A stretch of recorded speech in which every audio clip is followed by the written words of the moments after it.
No ano de 2005, era lançado o jogo que mudaria de maneira significativa o curso da franquia Resident Evil e da indústria de videogames em geral. Um jogo que teve um desenvolvimento bastante conturbado, que fez mudanças radicais na saga, teve ports para infinitas plataformas e é o favorito de muitos até os dias de hoje. É isso aí, pessoal. Hoje vamos dar uma olhada em Resident Evil 4, o Resident Evil que mudou a indústria dos jogos.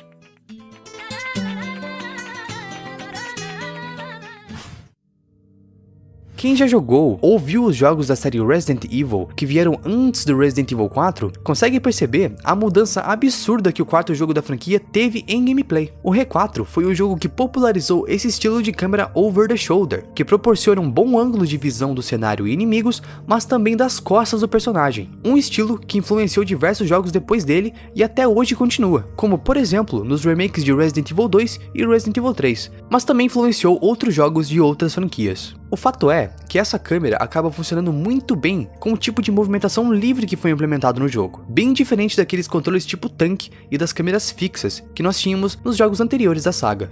E só esse pequeno ponto foi o suficiente para afastar muitos fãs saudosistas da série, ou pelo menos fazer eles ficarem com o pé atrás em dar uma chance pro game. Outra coisa que é interessante analisar é o ritmo do jogo. O R4 chegou sendo um jogo muito mais action horror do que survival horror, o que torna o jogo muito mais frenético, fazendo quem nunca experimentou os jogos anteriores da saga sentir muita diferença na velocidade em que o jogo flui quando for jogar. Até porque os games mais antigos, eles são mais lentos, os inimigos são menos frenéticos e não atacam a muita distância, dando um tempo bom pro player pensar na melhor forma de agir. Agora, no R4, os zumbis foram substituídos por ganados, que de primeira podem parecer humanos, mas são mais fortes, mais rápidos, correm na tua direção, lançam machadinhas, dinamites, foices, te agarram, atacam com armas brancas, decepam sua cabeça com uma motosserra, atiram com bestas e até fucking rocket launchers, o que implementa muita ação no jogo. A mesma ação que depois de alguns anos foi usada e abusada até demais no Resident Evil 5, mas isso é assunto para outro vídeo.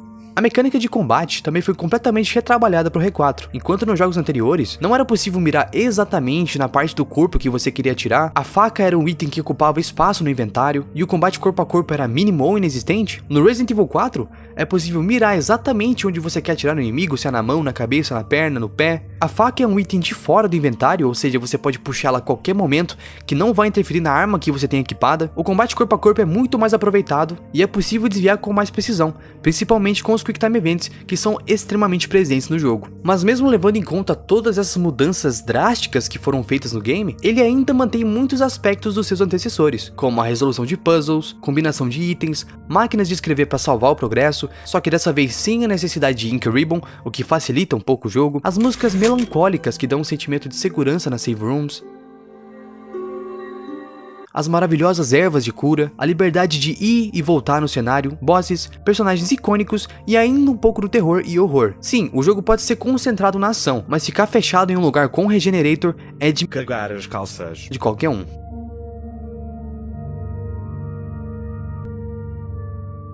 Quando o desenvolvimento do R4 começou, lá em 1999, o diretor Shinji Mikami sabia que, levando em conta o sucesso dos jogos anteriores da franquia, havia uma grande expectativa dos fãs por uma sequência direta, ou seja, tinha que ser um projeto superior a todos os outros jogos já lançados anteriormente. Mas só que mesmo assim, ele deixou o projeto nas mãos de um colega lá na Capcom, chamado de Hideki Kamiya, e é aí que surge o primeiro impasse do desenvolvimento do R4.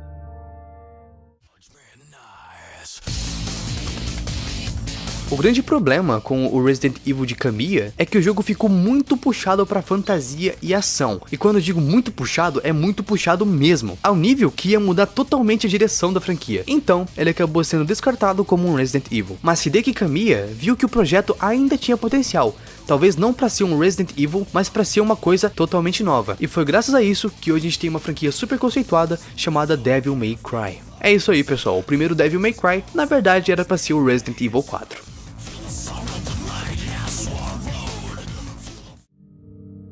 Depois de alguns anos, mais precisamente entre 2002 e 2003, o desenvolvimento do R4 foi revivido, e dessa vez pelo diretor Hiroshi Shibata, que foi o responsável por fazer aquele Resident Evil 4 mais fantasmagórico e bem mais puxado pro terror do que o horror, que teve o seu desenvolvimento reiniciado 2 vezes, e como a gente sabe, também foi descontinuado, mas até hoje ele pode ser encontrado como Resident Evil 3.5. E finalmente, depois de todo esse alvoroço, Shinji Mikami assumiu o cargo de diretor do R4, mas em situação de emergência, pois o remake de Resident Evil 1 e o novo Resident Evil Zero, que foram lançados para GameCube pouco tempo antes, não fizeram o sucesso esperado em vendas, fazendo com que tivesse pressão da Capcom e Mikami assumisse a direção do jogo. E ali se inicia o desenvolvimento do R4 como a gente conhece hoje em dia. E para isso, o jogo contaria com uma engine nova e totalmente diferente das anteriores, com novos backgrounds, que permitia que os artistas e desenvolvedores criassem um mundo muito mais detalhado, imersivo e expansivo, indo para um lado mais realista, além de um mapa não apenas com cenários pré-renderizados, mas também com cenários animados e renderizados na hora. O áudio também foi muito trabalhado, por exemplo, os ganados falando em espanhol ao invés de inglês, que traz muito mais imersão para dentro do jogo, e também os sons de armas em geral, sendo em animações ou de tiros e explosões. Uma curiosidade muito interessante sobre o desenvolvimento é que para fazer algumas vozes, foram utilizadas vozes das pessoas de dentro da própria empresa, misturado com os sons de alguns animais. O objetivo era criar sons que pareciam ser humanos e não humanos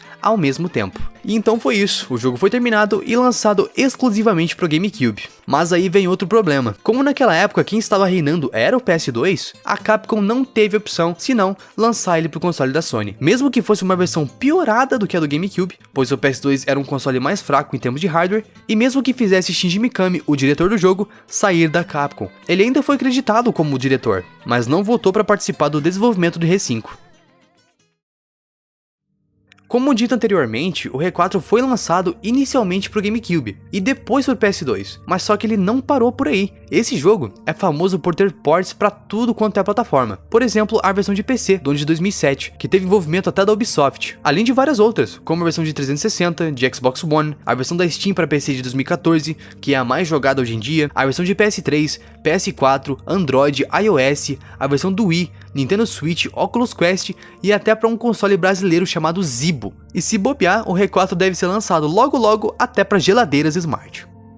Esse ano, caso você esteja vendo esse vídeo em 2023, depois de muito tempo, vai finalmente ser lançado um remake de Resident Evil 4, o que deixou os fãs como eu um tanto hypados quanto preocupados, pois esse jogo marcou a infância de muita gente, e eu tenho certeza que eles não gostariam nem um pouco de que esse remake não fizesse jus ao clássico. Então se você nunca teve uma experiência com o R4 e tem interesse em jogar, eu recomendo que comece pelo clássico, para ter realmente a essência do que é Resident Evil 4.